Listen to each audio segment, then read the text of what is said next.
영주시 풍기읍에서 발생한 신탁 전세 사기 사건을 한 달 전에 보도해 드렸는데요.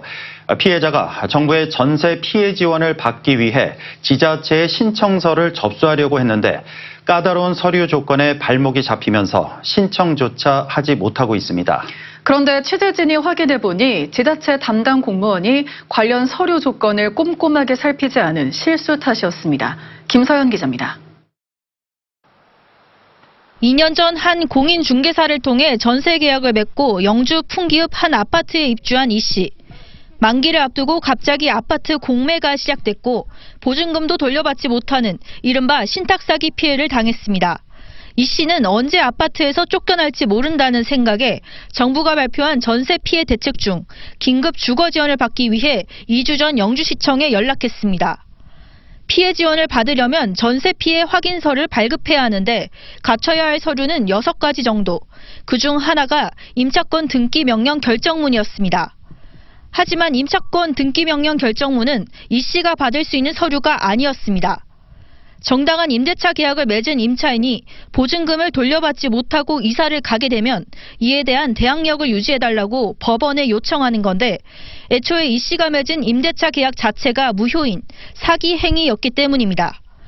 법원에서 2차례나 서류를 보완하라고 기각당한 이 씨는 영주시청이나 경북도청에 문의를 넣었지만 임차권 등기 명령문이 없으면 방법이 없다는 답만 돌아왔습니다. 임차권 미등기인 경우에는 임차권 등기 명령 결정문 제출하라고 되어 있어요. 그러면은 어떻게 되는 거예요? 제가 거기에 해당이... 이런 부분은 저희가 이제 법원의 업무라 가지고 제가 자세히는 모르고요. 하지만 취재진이 확인한 결과 전세 피해 지원센터를 운영하는 주택도시보증공사의 답변은 달랐습니다.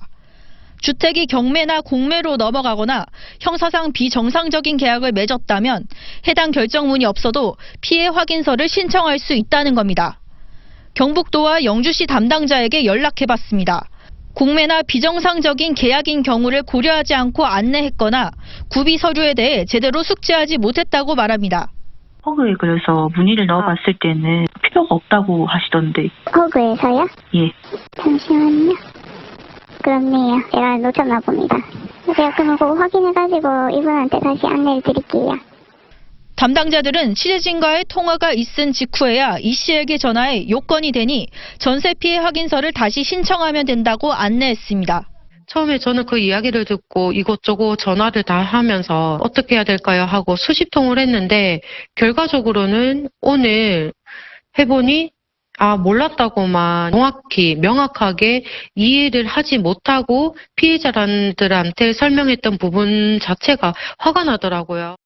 정부가 전세 사기를 사회적 재난으로 보고 조속히 대책을 마련하겠다는 입장이지만 정작 지자체는 부족한 인력과 낮은 업무 이해도로 엇박자를 보이고 있습니다. MBC 뉴스 김서연입니다.